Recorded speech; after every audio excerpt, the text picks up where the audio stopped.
রাজনীতির মাঠ এখন সরগরম। টকশোর আলোচনাও মূলত রাজনীতি কেন্দ্রিক। কিন্তু দেশের উৎপাদন ব্যবস্থা যদি ভালো না থাকে তাহলে রাজনীতি ভালো হবে কি করে? প্রিয় দর্শক, এখন আমনের ভরা মৌসুম এবং চাষাবাদের ক্ষেত্রে সার খুবই গুরুত্বপূর্ণ। কিন্তু সারের সরবরাহ যদি ঠিক না থাকে তাহলে তো আসলেই মুশকিল। আমাদের সারা বাংলাদেশেই কৃষকদের মধ্যে এক ধরনের হতাশা, ক্ষোভ যে সার পাচ্ছেন না, বিশেষ করে নন ইউরিয়া সার, এবং এই জন্য এক ধরনের হাহাকার চলছে এবং তারা বলছেন যে দাম অনেক বেশি দামেও কিনতে হচ্ছে। তো এসব নিয়েই আমাদের আজকের স্বপ্নধারা বিশেষ স্বাধীন সংলাপ, সার সংকট নেপথ্যের কারণ কি, আর সহযোগিতায় আলোক হেলথ কেয়ার। এ বিষয়ে আলোচনার জন্য আমরা দুজনকে আমন্ত্রণ জানিয়েছি। মোশাররফ হোসেন, চেয়ারম্যান মোশাররফ গ্রুপ, আপনাকে স্বাগতম। আমাদের সঙ্গে আছেন শাহজালাল হোসেন, সিনিয়র সহসভাপতি, বাংলাদেশ ফার্টিলাইজার অ্যাসোসিয়েশন, আপনাকেও স্বাগতম। তো আমরা এই সার সংকট নিয়ে আমরা আলোচনা করব, তবে তার আগে সারা বাংলাদেশে আসলে সার সংকট কেন্দ্রিক কৃষকরা আসলে কি বলছেন, কি অবস্থা, সে বিষয়ে একটি প্রতিবেদন দেখে আসতে চাই। লালমনিরহাটের তিস্তা তীরবর্তী এলাকাগুলোতে ধানের পাশাপাশি সবজির আবাদ হচ্ছে, কিন্তু এই ভরা মৌসুমে ঠিকমতো পর্যাপ্ত সার পাচ্ছেন না কৃষকরা। চাহিদা বেড়ে যাওয়ায় অতি মুনাফার লোভে অসৎ ব্যবসায়ীরা সারের সংকট সৃষ্টি করছে। সারের দাম যদি এত বেশি হয় তাহলে আমরা কিভাবে ফসল করব? যদি উড়িয়া পাইতে ফসফেট নাই, ফসফেট পাইতে জিপসার না পাই, জিপসার পাইতে পটাশ না পাই। একই অবস্থা মেহেরপুর জেলাতেও। ধান চাষের মৌসুমে এই উপকরণের সর্বোচ্চ চাহিদা তৈরি হয়। এবার কৃষকদের ক্ষোভ, সার যা পাচ্ছেন কিনতে হচ্ছে বেশি দামে। টাকায় নিতে গেলে দাম বেশি ধরবে, সবসময় বেশি ধরছে। বস্তাতে 200-300 টাকা করে বেশি হচ্ছে। কৃষি নির্ভরশীল দেশে শুধু মুখের বয়ান দিয়ে গেলে হবে না, কাজে দেখা যাবে যে কৃষি নির্ভরশীল দেশ। শুধু লালমনিরহাট বা মেহেরপুর জেলা নয়, চুয়াডাঙ্গা, রাজশাহী, নাটোর, নওগাঁ, রংপুর, কুড়িগ্রাম, নীলফামারী সহ বিভিন্ন জেলায় টিএসপি, ডিএপি ও এমওপি সারের সংকট রয়েছে। সরকার নির্ধারিত প্রতি বস্তা টিএসপি সারের দাম 1350 টাকা, এমওপি 1000 টাকা এবং ডিএপি 1050 টাকা। তবে বস্তা প্রতি 400 থেকে 500 টাকা বেশিতে কিনতে হচ্ছে। আর সরকারি রেটেই স্লিপ দিবে, কিন্তু আমরা যে দাম 200-300 টাকা বস্তা প্রতি বেশি নিচ্ছে, এটা তারা স্লিপ দিচ্ছে না। সরকার বলে সারের ঘাটতি নাই, কিন্তু আমরা কৃষক লোক সার কিনতে গেলে সার দোকানদারের কাছে গেলে কয় সার অল্প, সার বেশি দেওয়া যাবে না। দাম বেশি দিলে পাওয়া যায়, কম দিলে পাওয়া যায় না। কৃষি মন্ত্রণালয়ের তথ্য অনুযায়ী চলতি অর্থ বছরে দেশে রাসায়নিক সারের চাহিদা প্রায় 70 লাখ টন। মোট চাহিদার প্রায় 80% আমদানি নির্ভর। অবশ্য কৃষি মন্ত্রণালয় বলছে সারের কোনো সংকট নেই। আগামী ডিসেম্বর পর্যন্ত যে সারের প্রয়োজন তা আছে। সরকার নির্ধারিত দামে সারের দাবিতে প্রতিদিনই দেশের কোথাও না কোথাও বিক্ষোভ করছেন কৃষক সহ বিভিন্ন সংগঠন। এদিকে সার আমদানিতে অনিয়মের সংবাদ প্রকাশের জেরে গণমাধ্যম কর্মীদের হুমকি দেওয়ার প্রতিবাদে কৃষি সচিব এমদাদুল্লাহ মিয়ানের বিরুদ্ধেও বিক্ষোভ হয়েছে। আপনারা এই রিপোর্টটি দেখলেন। আমি প্রথমেই আসতে চাই শাহজালাল হোসেন, আপনি তো একজন ডিলার। তো আসলে কৃষকরা বলছেন যে সারের একটা কৃত্রিম সংকট সৃষ্টি করা হয়েছে এবং কোনো কোনো ক্ষেত্রে ডিলারদেরকেই তারা দোষারোপ করছেন। এই বিষয়ে আপনি আসলে কি বলবেন? প্রথমে আমি এটা সময় উপযোগী একটা অনুষ্ঠান আয়োজন করার জন্য বাংলাদেশ ফার্টিলাইজারের পক্ষ থেকে এটিও নিউজ কর্তৃপক্ষকে এবং যারা দর্শক তার সকলকে ধন্যবাদ জানাচ্ছি। আসলে নন ইউরিয়া সারের কোনো সংকট আমাদের দেশে এখন নাই, পর্যাপ্ত ইউরিয়া সার আছে। নন ইউরিয়া সারের কিছুটা সংকট দেখা দিছে। কারণ হচ্ছে সেটা যে আমাদের যে আমদানি হয়, সাধারণত আমদানিকারকরা বিশেষ করে জুন মাসের ভিতরে সারটা আমদানি করে থাকে, কিন্তু এবছর এখন টেন্ডার হয়েছে, এলসি হচ্ছে, মালটা আসছে। শুধুমাত্র বিএডিসি যেটুকু আমদানি করছে, বিএডিসির মালটা সুন্দরভাবে সব জায়গায় পৌঁছে যাচ্ছে এবং সেইটা আমরা নিতে পারছি। তো আসলে ধরেন একটা কৃষকদের ডিমান্ড আছে এক জায়গায় 200 বস্তা, কিন্তু একটা ডিলার পাচ্ছে 40 বস্তা। তো আলটিমেটলি তাকে খুব সাবধান হয়ে মালটা দিতে হচ্ছে। একটা কৃষক এসে বলছে আমাকে 10 বস্তা টিএসপি দেন, আমাকে 5 বস্তা ডিএপি দেন, কিন্তু ডিলার দিতে পারতেছে না। ডিলার তাকে কম করে দিচ্ছে, হয়তো 3 বস্তা দিচ্ছে, 2 বস্তা দিচ্ছে, এইভাবে দিচ্ছে। এটা নিয়ে আসলে কৃষকরা খুব হতাশার ভিতরে আছে। তারা হয়তো মনে করতেছে সামনে হয়তো আরও সংকট হবে, এই জন্য তারা খুবই হতাশ হয়ে যাচ্ছে। কিন্তু এরা যদি সময়ের ভিতরে যদি 1 মাসের ভিতরেই আবার আমদানি হয়ে যায়, কারণ আপনারা জানেন যে সামনে নভেম্বর, ডিসেম্বর, জানুয়ারি, ফেব্রুয়ারি এর পিক সিজন, যদি মালটা চলে আসে তাহলে হতাশা হয়তো কেটে যাবে। কিন্তু যদি মালটা না চলে আসে এবং 2 দিক থেকে আমদানি হতে হবে, বিএডিসির মাধ্যমে হতে হবে এবং প্রাইভেট সেক্টরের মাধ্যমে আমদানি হতে হবে, এটা যদি মালটা না আসে তাহলে কৃষকরা হতাশ হয়ে যাবে ডিলারদের তো কিছু করা থাকবে না, আমরা তো মালটা যেটা পাবো সেটাই দেবো, তার বেশি তো আমরা তো প্রোটেকশন করি না, প্রডিউসার না আমরা। আচ্ছা, সরকারের বিভিন্ন কর্মকর্তারা বলছেন যে দেশে পর্যাপ্ত সার রয়েছে। তো মোশাররফ হোসেন, আপনারা তো সার আমদানি করেন, কিন্তু আসলে সার আমদানিতেই সমস্যা না আসলে সরবরাহের সমস্যা, আপনি কি বলবেন? এটিএন নিউজকে ধন্যবাদ এবং যারা দেখছেন এই অনুষ্ঠানটা তাদের সকলকেই মোবারকবাদ জানাচ্ছি। একটা সুন্দর প্রোগ্রাম করছেন এই মুহূর্তে। আসলে যেই সমস্যাটা এখন হয়েছে সেটা সরবরাহের সমস্যা এবং ইনপুটেরও সমস্যা, দুইটি, একটা না দুইটা মিলেই সমস্যাটা চলতেছে। এখন প্রতি বছর টেন্ডার হয় সাধারণত মে মাসে। আচ্ছা, মে মাস থেকে জুন মাসের 15 তারিখের ভিতরে টেন্ডার কমপ্লিট করে এবং ইনপুটরা ইনপুট করে ফেলে। তো এই বছর টেন্ডারটা পার্টিসিপেট করছি এবং টেন্ডারটা আহ্বান করছে 2 মাস পরে। মেতে করে নাই, জুন গেছে, জুলাই গেছে, আগস্টে টেন্ডার হয়েছে। তো টেন্ডার আমরা পার্টিসিপেট করছি এবং সেখানে কিছু জটিলতা আছে। আমরা যখন টেন্ডার করছি তখন প্রাইস বিশ্ববাজারে হাই ছিল, তো ওইভাবে আমরা কন্ট্যাক্ট করে টেন্ডার দিচ্ছি। তখন কিছু আমাদেরকে অ্যালটমেন্ট দিছে, পুরো মাল আমাদের অ্যালটমেন্ট দেয় না। আমরা যা টেন্ডার দিছি তার মধ্যে আংশিক আমাদের অ্যালটমেন্ট দিছে এলসি খোলার জন্য, মাল আনার জন্য, বাকি মালটা দেওয়া হয় নাই। তো বাকি মালটা দেওয়া হয় না, সেটা এখনও পেন্ডিং রয়েছে। মানে দেওয়া হয়নি বলতে আপনারা আসলে এলসি খুলেছেন, বিদেশ থেকে যেটা দেওয়ার কথা সেখান থেকে আপনারা পাননি না আসলে সরকারি অনুমোদনের বিষয় আমরা আছে? তো টেন্ডার করছি, একটা রেট দিছি, সর্বনিম্ন রেট দিছি। তো সেখানে গভর্নমেন্ট মনে করতেছে রেটটা বেশি হয়েছে। সেখানে আমাদেরকে একটা রেট দিয়া চিঠি দিছে যে সর্বনিম্ন এই দামে যদি আপনারা আগ্রহ প্রকাশ করেন তাহলে আপনাদেরকে আমদানি করার অনুমতি দেওয়া হবে। তো সেই হিসাবে আমরা কিছু রাজি হয়ে আমরা সরকারের ওই প্রস্তাবে আমরা আবার ওই ফাঁকে বিদেশি যে সাপ্লায়ার তাদের সাথে করসপন্ডেন্স করছি। তারপর আমাদের যে একটা লভ্যাংশ সেটা ছেড়ে আমরা গভর্নমেন্টের ওই রেটে আমরা রাজি হয়েছি। সেখানে আমাদের আংশিক মাল দিছে, আংশিক মাল দেয় নাই। তো এখন ওই আংশিক মাল এখন পর্যন্ত পেন্ডিং আছে। যেই কোঠাটা প্রাইভেট সেক্টরে আনতে হবে সেই কোঠাটা তো পুরো পূরণ হইল না, আংশিক এখনও রয়ে গেছে। আর তারপরে আবার আরেকটা টেন্ডার দিছে, সেটাও আমাদের আমরা পার্টিসিপেট করছি, সেটাও এখন পর্যন্ত কোনো সুরাহা হয় নাই। এখানে গেল একটা জটিলতা। আর আমরা যে ইনপুট করি, ইনপুট সবসময় আমরা যখন প্রাইভেট সেক্টর ইনপুট আরম্ভ করছি, গভর্নমেন্ট যখন আমাদের সুযোগ দিছে ইনপুট করার জন্যে, সর্বনিম্ন দামে আমরা ইনপুট টেন্ডার দিই। টেন্ডারে আমরা গভর্নমেন্টের যে রেট আছে সেই রেট মতন হইলে আমরা ইনপুট অনুমোদন পাই। তো এখন দেখা যেতেছে যে আস্তে আস্তে বিএডিসি মাল বেশি আনতেছে গভর্নমেন্ট এখন বর্তমানে মাল আনতেছে প্রায় 70% থেকে 80%, 20% বা 25% মাল প্রাইভেট সেক্টর এখন আনতেছি। সেইটাও আমরা এই বছর জটিলতা দেখতেছি।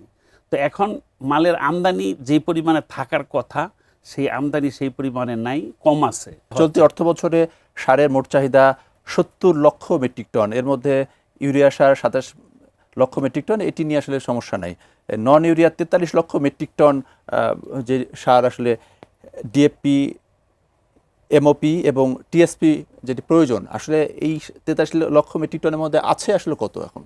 আমরা যেটা বুঝতেছি সেটা মানে যেই পরিমাণে সার থাকা দরকার এই মুহূর্তে সেই পরিমাণে সার নাই। সামনে 3 মাস পরে তো 1 মাস পরে তো সিজন, অক্টোবর মাসে সিজন লাগবে রবি শস্য ফসলের। আপনার আলু চাষ করবে, ধান চাষ করবে, সরিষা চাষ করবে, গম চাষ করবে, রবি শস্য ফসল এটা সবচেয়ে বড় সিজন যেটা। হ্যাঁ, তো এটা আপনার আগামী 1 মাস পরেই আসতেছে। তো এটা আসলে তো ওই পরিমাণে সার যোগান দেওয়াটা কঠিন হয়ে যাবে আমরা মনে করতেছি। যেমন গভর্নমেন্ট মালয়েশিয়াতে একটা কন্ট্যাক্ট করছে G2G। মালয়েশিয়াতে কোনো সারের কারখানা নাই। তো মালয়েশিয়া সারের কারখানা নাই, সেখানে কন্ট্যাক্ট করছে, এটা আমাদের বোধগম্য হচ্ছে না, এটা কি করলো সরকার? সেটা তো অবশ্যই, সেটা একটা জটিলতা। তো আমরা যখন গভর্নমেন্টের সচিবের সাথে কথা বলছি তখন বলছে যে না, এটা ভালো কন্ট্যাক্ট হয়েছে এবং মালয়েশিয়া থেকে আমরা মাল আনতে পারবো। কিন্তু মালয়েশিয়া তো ফ্যাক্টরি নেই, কীভাবে আনবো? সেখানে G2G কী করে হয়?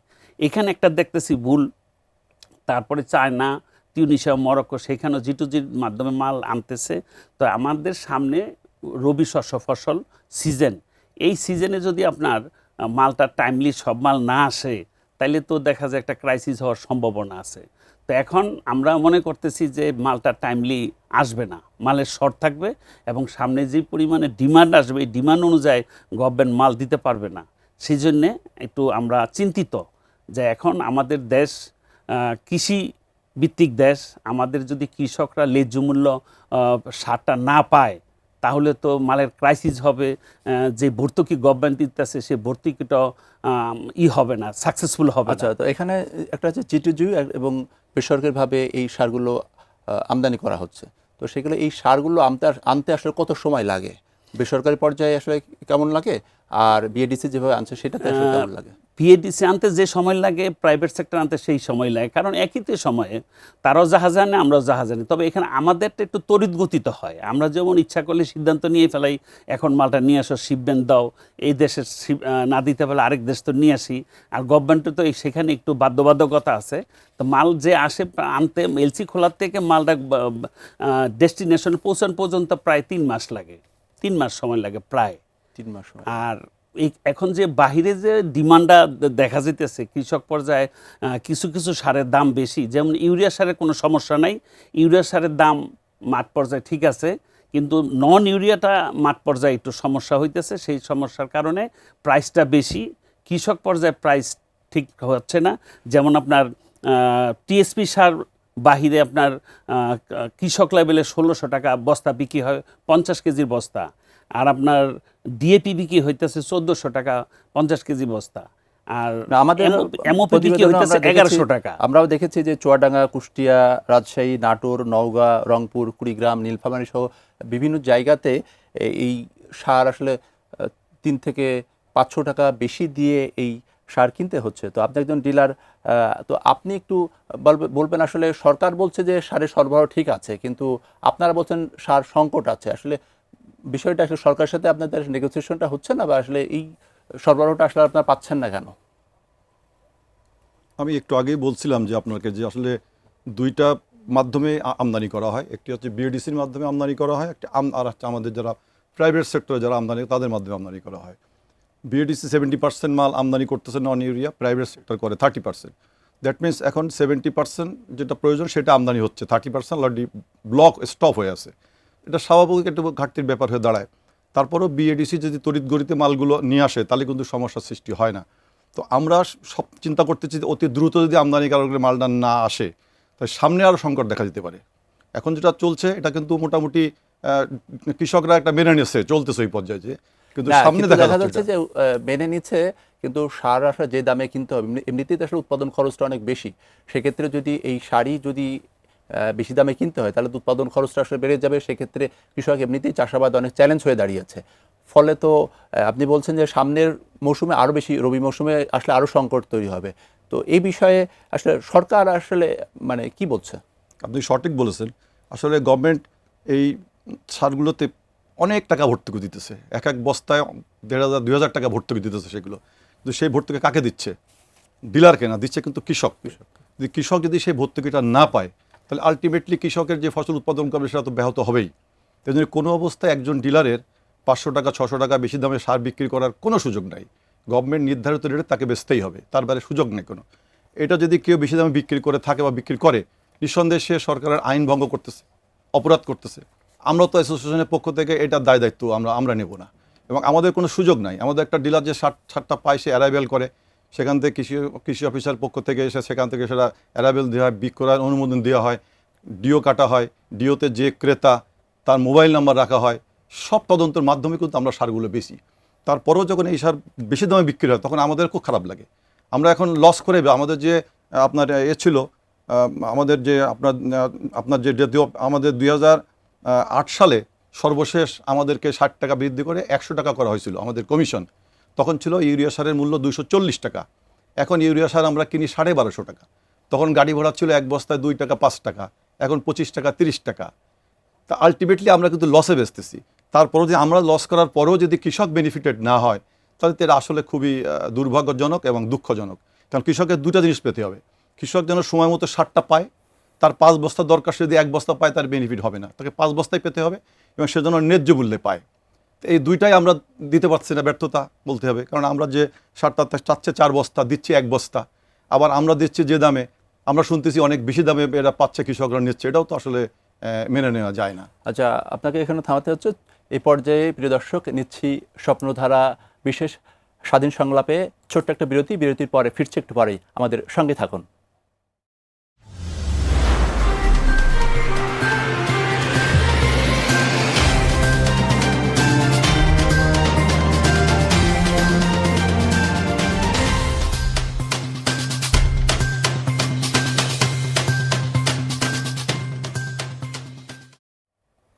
বিরতির পরে আবারও ফিরে এলাম স্বপ্নধারা বিশেষ স্বাধীন সংলাপে।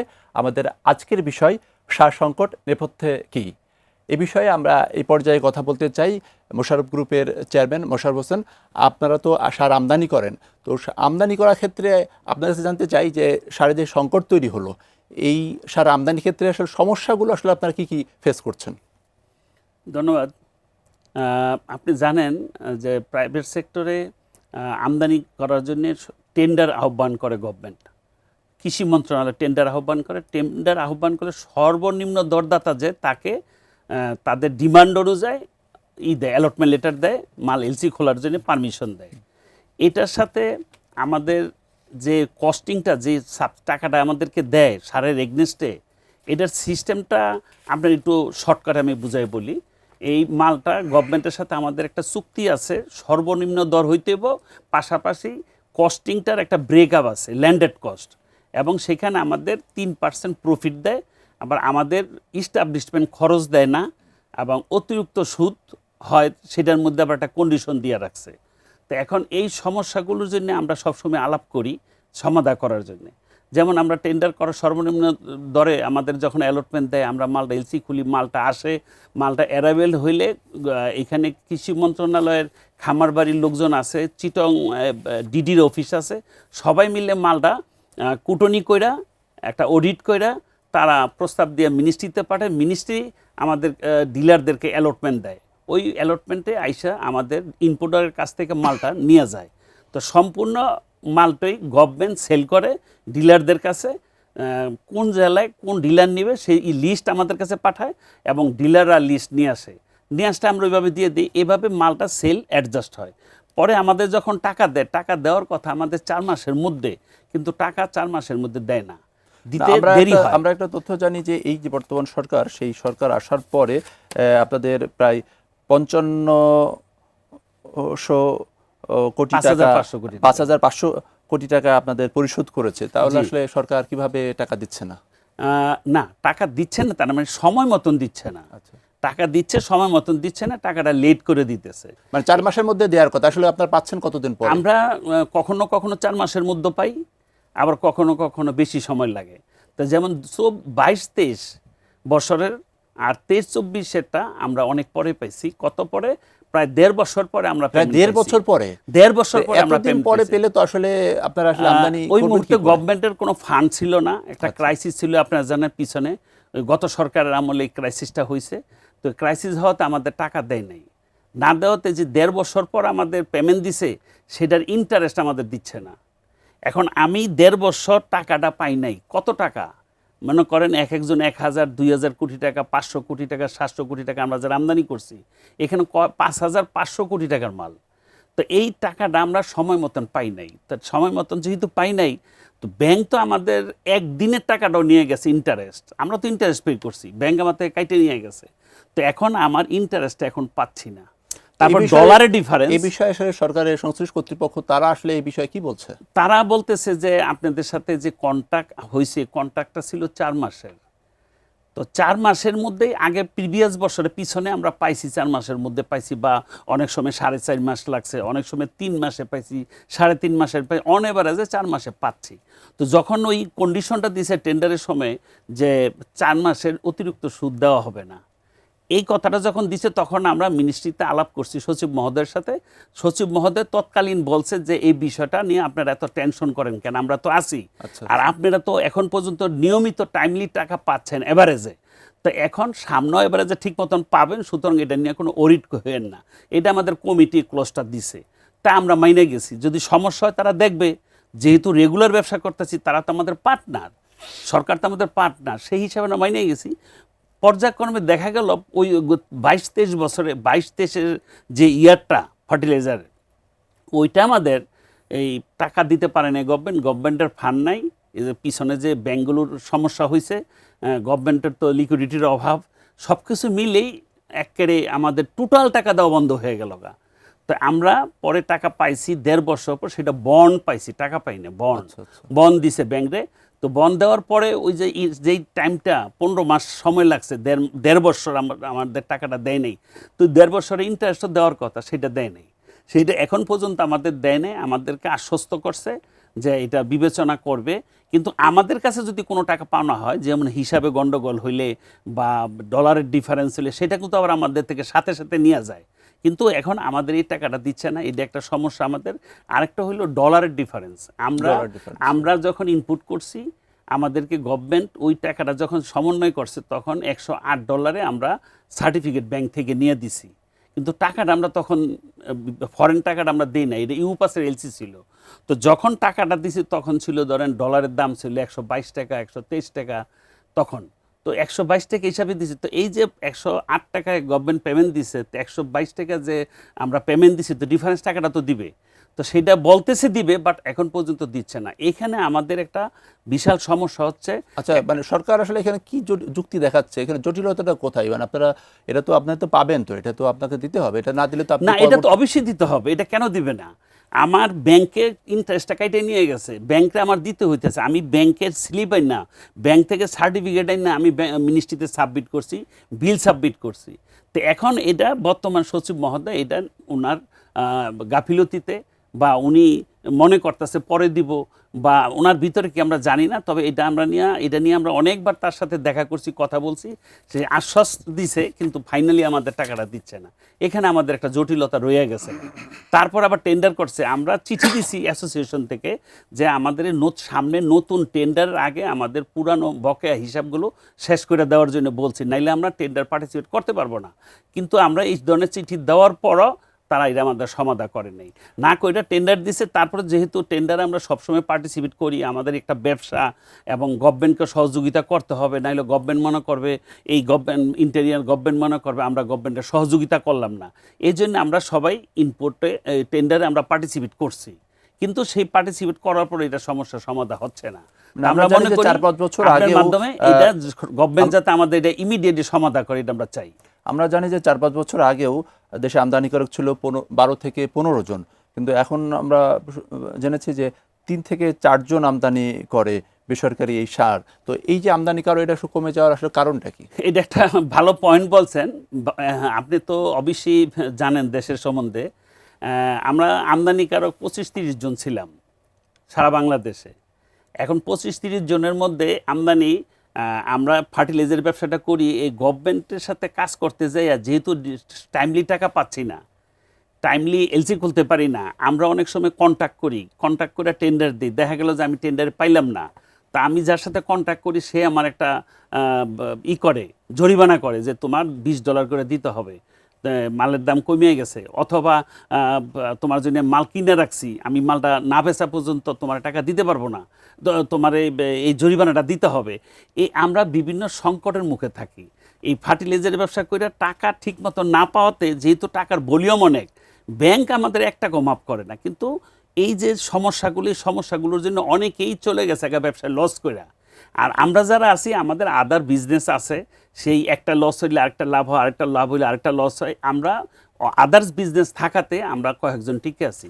এখন একমাত্র 4 জন লোক আছে আমরা আমদানি। আমরা একটু শাহজালাল হোসেন আপনার কাছে শুনতে চাই যে মোশাররফ হোসেন তিনি আসলে তাদের যে আমদানির ক্ষেত্রে কী কী সমস্যা সেগুলো বলছিল। তাহলে আসলে আপনারা যে ডিলার পর্যায়ে আপনারা আসলে এই বিষয়টি নিয়ে আপনি কি বলবেন আর কি? আপনিও তো ডিলার, আপনি সার বিক্রি করেন, তো সেক্ষেত্রে যদি আমদানি না হয় তাহলে আসলে সমস্যাটা আসলে তো আর বাড়বে। আসলে আমদানি যদি না হয় তাহলে আমাদের কিছু করার নেই, ডিলারদের কিছু নাই, কারণ আমদানি হলেই তো আমাদের বরাদ্দ হয়। যখন তাহলে তো এই সিন্ডিকেটের যে অবস্থা আমরা শুনছি, তাহলে তো সিন্ডিকেট তো আসলে আরও বাড়বে না। আসলে সিন্ডিকেট বলতে কিছু নাই, সারের ডিলারদের ভিতরে কোনো সিন্ডিকেট হওয়ার কোনো সুযোগ নাই। কারণ সিন্ডিকেট এই হয় সাধারণত আমরা জানি যে কোনো একটা কমোডিটি আইটেম যদি আমদানি করে 5-7 জন লোক, তো ওই 5-7 জন লোক এক জায়গায় বসে সলা পরামর্শ করে ওটার মূল্য বৃদ্ধি করতে পারে। বা কোনো একটা এসেনশিয়াল কমোডিটির আইটেম দেশে উৎপাদন হয়, 5-7 জন লোকের উৎপাদন করে, তারা কিন্তু সিন্ডিকেট করতে পারে। কিন্তু এখানে আপনার আমাদের বিসিআইসি ডিলার আছে 5,600, বিএডিসি ডিলার আছে 5,200, দ্যাট মিনস 10,800 ডিলার আছে। এবং এই ডিলারের পক্ষে আবার যারা সাব ডিলার কাজ করে সেটাও প্রায় আছে আপনার 50-60 হাজার। তো 60-70 হাজার 80 হাজার লোক মিলে একটা সিন্ডিকেট কখনই করা যায় না। এটা সিন্ডিকেটটা, এটা কথাটা ঠিক না। তবে আমরা মনে করি যে সরকার বলছে যে সরকারের পক্ষ থেকে সরকারের সচিব সহ কর্মকর্তারা বলছেন যে সারের আসলে ঘাটতি নাই। উনি আমদানিকারক, উনি বলছেন যে সার ওনারা আসলে ঠিকমতো আমদানি করতে পারছেন না, সরকার ঘাটতি আছে এবং সরকারের কাছ থেকে তারা আসলে আমদানি করেছেন, টাকাটা পাচ্ছেন না। এবং আমরা মাঠ পর্যায়ে কৃষকদের কাছ থেকেও আসলে আমরা শুনছি যে তারা অতিরিক্ত দামে, মানে আসলে যে চাহিদা সেই চাহিদা অনুযায়ী তারা পাচ্ছেন না, আবার যেটা পাচ্ছেন সেটা অতিরিক্ত দামে কিনতে হচ্ছে। তো এই বিষয়ে আপনার বক্তব্য জানবো, তবে তার আগে আমরা একটু ছোট্ট একটা বিরতিতে আবারও যাচ্ছি। স্বপ্নধারা বিশেষ স্বাধীন সংলাপে আরেকটা বিরতি নিচ্ছি, বিরতির পরে ফিরছি একটু পরেই, আমাদের সঙ্গে থাকুন।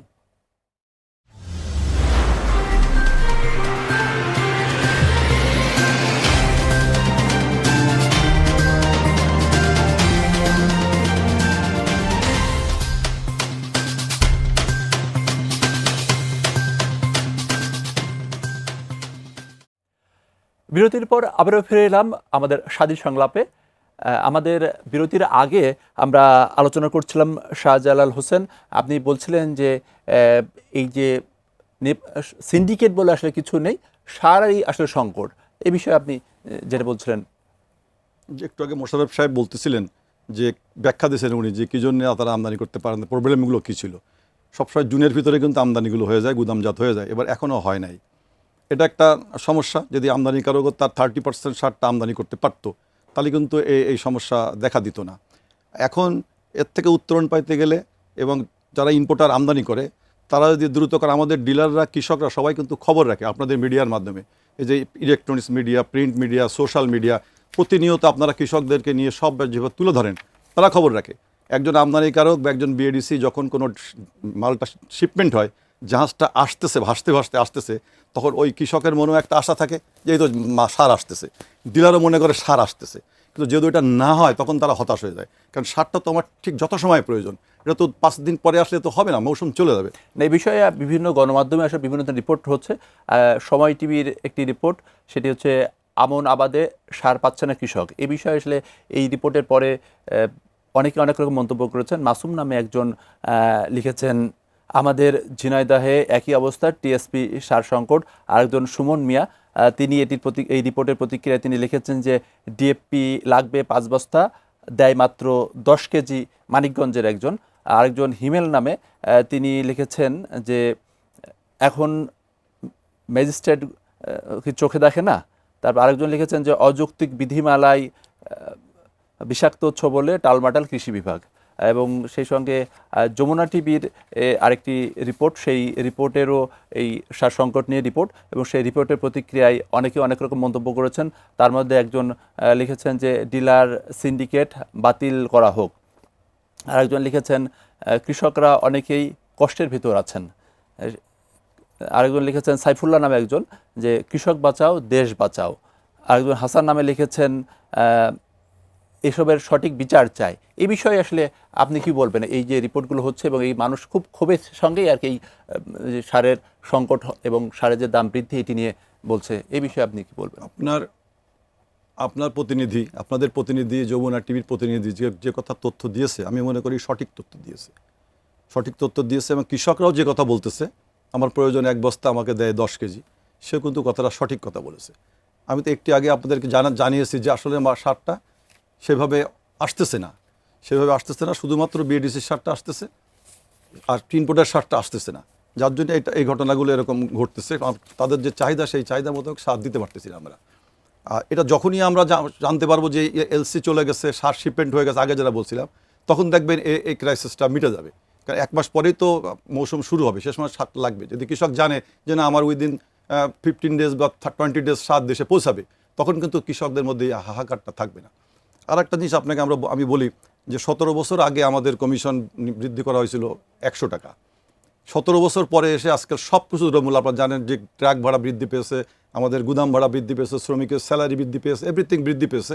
আমাদের একেবারে মিনিমাম প্রফিট করে আমরা ব্যবসা করতেছি। আমরা গত সরকারের কাছে গত 7-8 বছর ধরে আমরা এইটারে একটু যাতে 200 টাকা যাতে হয় এটার জন্য আপ্রাণ চেষ্টা করছি, এবং আপনারা অনেক মিডিয়া এবং প্রিন্টস মিডিয়া আমাদের সঙ্গে সংবাদ সম্মেলন করছি আমরা, আপনারা আমাদের পক্ষে অনেক সময় তুলে ধরছেন, বাস গত সরকার আমাদের দিকে একটি বারও তাকায় নাই, তারপরেও আমরা ব্যবসা করে যাচ্ছি। আপনি হয়তো বলবেন আপনার প্রফিট নেই, তাহলে কেন ব্যবসা করতেছেন?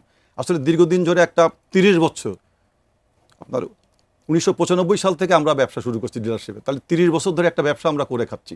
ফট করে তো আমার এই বিজনেস চেঞ্জ করা যায় না। তো আমরা খুব আশায় থাকি যে না, এখন আমার 2 টাকা লাভ হচ্ছে বা 2 টাকা লস হচ্ছে, আগামী দিনে হয়তো আমার বস্তায় 10 টাকা লাভ হবে, এটা আমরা করতেছি।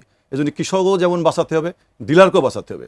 কৃষকও যেন ঠিক ন্যায্য মূল্যে সরকার নির্ধারিত মূল্যে পায় সেই ব্যবস্থা করতে হবে। তার জন্য আমরা যদি বেশি দামে বেশি, তার জন্য দায়িত্ব আমাদের। আবার আমরা যদি লস করি, প্রফিট না করি, তাহলে কিন্তু আমাদের জন্যও সরকারকে বোঝা উচিত, যেটা দিতে হবে। আপনার কৃষকও বাঁচাইতে হবে, ডিলারও বাঁচাইতে হবে। এটা হচ্ছে সম্মিলিত ব্যাপার। এখানে BADC, BCIC, importer, dealer, sub dealer, আমরা একটা গ্রুপ। এখানে সেন্টিকেট কোন জিনিস না। কেন? আমি তো সেন্টিকেট করতে আমি বাড়াতে পারবো না। আমি যদি একটা সারের দাম আমাকে 100 টাকা প্রফিট করার কথা, আমি যদি 100 টাকার জায়গায় 150 টাকা প্রফিট করি, তাহলে সঙ্গে সঙ্গে ইউনো সাহেব আছে, আপনার কৃষি অফিসার আছে, সবাই ডিসি সাহেব আছে, ডিডি সাহেব আছে, তারা তো রিপোর্ট হবে, জানবে। আপনি জানছেন যে শুনেছেন 2 জায়গায় জরিমানা করা হয়েছে। আমাদের সহকর্মীরা মাঠ পর্যায়ে তারা কাজ করছেন। আমাদের ফেরদৌস রহমান তিনি রাজশাহী নওগাঁ এলাকাতে কাজ করছেন। সেটির আমরা ছোট্ট একটা প্রতিবেদন আমরা একটু দেখে আসতে চাই। বাংলাদেশের সারের চাহিদা যদি বলি, সর্বোচ্চ চাহিদাটা নভেম্বর থেকে মার্চ এই সময়টা থাকে। সো সামনে এখন যেহেতু সংকট দেখা যাচ্ছে, সামনে কী হবে এই নিয়ে কৃষকরা দিশেহারা রয়েছেন। আমি রয়েছি রাজশাহীর এয়ারপোর্ট এলাকায়। এখানে কৃষকরা আপনারা নিশ্চয়ই দেখতে পাচ্ছেন আমার পেছনে যারা জমায়েত হয়েছেন, তারা শুধুমাত্র কৃষক নন, তারা কিন্তু বড় বড় চাষি, অর্থাৎ তারা আলু সবজি সহ বেশ চাষাবাদের সঙ্গে যুক্ত এবং বেশ বড় আকারে তারা চাষাবাদ করেন। কৃষকরা অতিরিক্ত টাকা দিয়ে সেই সারটি কিনে তাদের আবাদকে টিকে রেখেছেন। আমরা কয়েকজন কৃষক আছে, তাদের সাথে একটু কথা বলি। ভাই, আপনার নামটা একটু শুনি। মোহাম্মদ এনামুল হক। আপনি তো আলু চাষ করেন বড় আকারে, এবারের অভিজ্ঞতাটা বলেন সার নিয়ে। এবারকার অভিজ্ঞতা, যদি সার না দেন 1 বস্তা আলু মাঠে জমিতে কোনো চাষ করা যাবে না। এখনই আপনারা আমাদেরকে ধানে 1 বস্তা ডিআইপি সার, 1 বস্তা টিএসপি সার দিচ্ছে না, কৃষি অফিসার লিখে দিচ্ছে 1 বস্তার উপরে ছাড় দেওয়া যাবে না, তাহলে আবারটা কী করে হবে?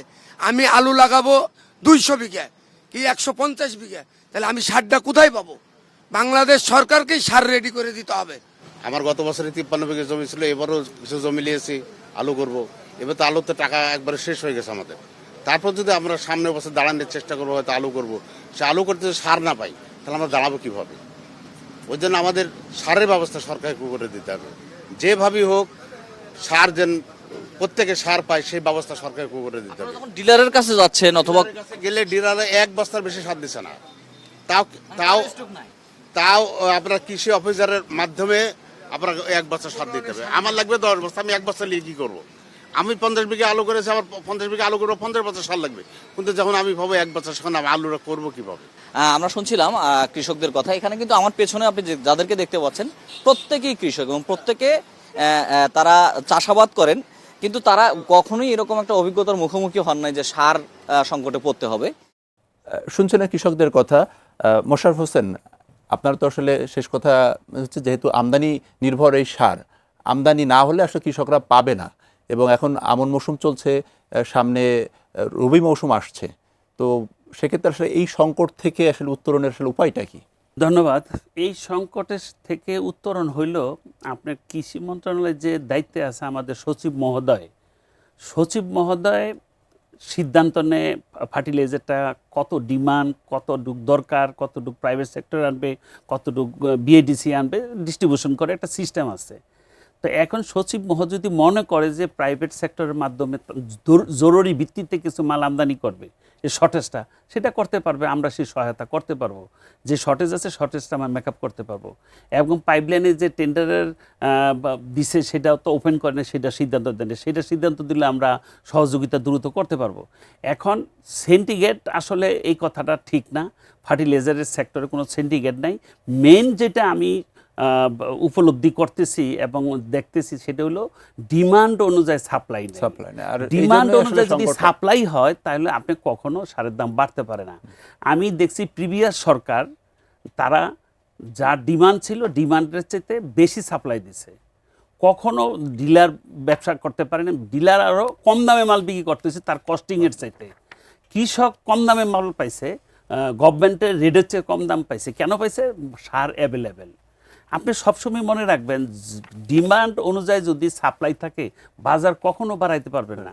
আপনার এই কারণ বাজারে নর্থ বেঙ্গল থেকে পেঁপে নিয়ে আসে একটা ট্রাকের ভাড়া হলো 15,000 টাকা, পেঁপেটা বিক্রি হয় 8,000 টাকা। তখন ওই কৃষক কী করে? পলায় জায়গা, আপনার ট্রাক ড্রাইভারের পরে মালিক খুঁজে পায় না, এরকম ঘটনাও আছে। তখন কেন হইলো এটা?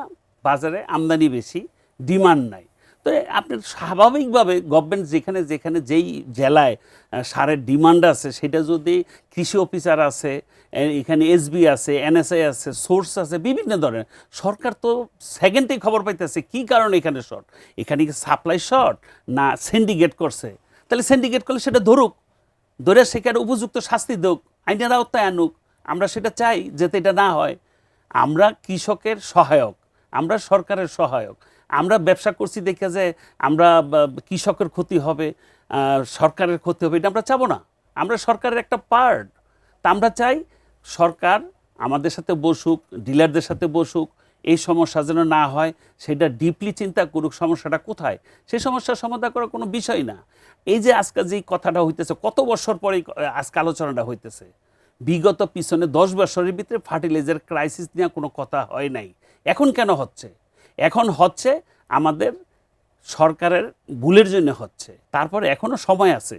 সরকার যদি সিরিয়াসভাবে জিনিসটা চিন্তা করে, আমাদের ব্যবসায়ীদের নিয়ে বসে এবং বৈশা সেটা একটা সিদ্ধান্ত নিলে আমরা প্রয়োজনে সহযোগিতা করতে পারবো, দ্রুত মাল আইনা দিতে পারবো। তাইলে সমস্যার সংকট সমাধান করা সম্ভব। অ্যাভেলেবেল রাখতে হবে। আচ্ছা, আপনি মনে হয় একেবারে 30 সেকেন্ডে একটু যদি বলেন। সঙ্গে আমি যেটা বলতে চাচ্ছিলাম যে আসলে আমাদের পিক সিজন যেটা আসতেছে নভেম্বর, ডিসেম্বর, জানুয়ারি, ফেব্রুয়ারি, এই সময় কিন্তু নন ইউ যেটা আছে এটা প্রায় 20 লক্ষ মেট্রিক টনের প্রয়োজন হবে। আমরা যেটুকু জানতে পারছি আপনাদের মাধ্যমে, বিভিন্ন খবর মিডিয়ার মাধ্যমে, যে 2.5 লক্ষ মেট্রিক টন সরকারের কাছে আছে। দ্যাট মিনস 17.5 লক্ষ টন মাল আরও আনতে হবে। যদি এটা সময় মতো না আসে তাহলে তো আপনি বুঝতে পারছেন কী অবস্থা। আচ্ছা, আর একটা জিনিস আপনাকে আমি একটু বলতে চাচ্ছি সিন্ডিকেটের ব্যাপারটা নিয়ে। আপনি জানেন যে আমরা একটা ডিলার 2000 বস্তা ইউরিয়া বরাদ্দ পাই, কিন্তু আমরা ইউরিয়াটা বিক্রি করার কথা আমাদের 1350 টাকা। আপনি সারা বাংলাদেশে আপনি খবর নেন, আপনার সোর্স আছে, 1320 টাকা থেকে 1325 টাকা করে আমরা বেশি। দ্যাট মিনস 25 টাকা করে আমরা কমে বেচতেছি। তাহলে আমি যদি সিন্ডিকেট করতাম তাহলে আমি তো এইটাই দাম বাড়াতাম। আমি 2000 বস্তা যদি আমি 100 টাকা করে আমি লাভ করতে পারতাম, তাহলে আমার কত টাকা প্রফিট হতো। আর যেখানে আমি যদি এই 20-40 বস্তা টিএসপি পাই, তো 40 বস্তা টিএসপি আমি 200 টাকা বেশি দাম বিক্রি করি, তাহলে আমার কত টাকা লাভ হচ্ছে? 8,000 টাকা লাভ হচ্ছে। কিন্তু আমি তো ইউরিয়ায় আরও বেশি করতে পারতাম। তাহলে সিন্ডিকেট করলে আমি ওই ইউরিয়াটাও বেশি দামে বিক্রি করতাম। এখানে পরিষ্কার হয়ে যায় যে আমি 1350 টাকা আমার বিক্রি করতে অনুমতি দিয়েছে গভর্নমেন্ট, আমি বেচছি 1320 থেকে 25 টাকা। তাহলে এইটাও তো আমি সিন্ডিকেটের আওতা আনতাম, ওটা আমার বেশি প্রফিট হতো। দ্যাট মিনস সিন্ডিকেট নাই। আচ্ছা, কিন্তু আপনারা যেটা বলতেছেন যে বাজারে দাম বেশি বিক্রি হচ্ছে, আমরা অস্বীকার করতেছি না, এটা হচ্ছে। কিন্তু কিছু 2-1 অসৎ লোক তো থাকতেই পারে। জানেন আমাদের দেশে সব জিনিস যত নিয়ন্ত্রণ করেন না কেন আপনি, একটা অটোমেটিক কিছু বৃদ্ধি হয়ে যায়। আচ্ছা, সময় স্বল্পতায় আপনাদের দুজনকেই আসলে থামাতে হচ্ছে। মোশাররফ হোসেন এবং শাহজালাল হোসেন, আপনাদের দুজনকেই ধন্যবাদ এই মূল্যবান আপনাদের সময় দেওয়ার জন্য এবং গুরুত্বপূর্ণ একটি বিষয় সার সংকট নেপথ্য কি এই বিষয়ে আলোচনার জন্য। শেষ করছি। আপনাদের দুজনকে ধন্যবাদ, আপনাকে অসংখ্য ধন্যবাদ। যাতে আজকের আলোচনার পরে যেন সরকার যেন তড়িৎ গতিতে ব্যবস্থা নেয় এবং কৃষকের যেন সার অ্যাভেলেবেল পায়, ন্যায্য মূল্যে পায়। শেষ করছি আজকের মতো স্বাধীন সংলাপ।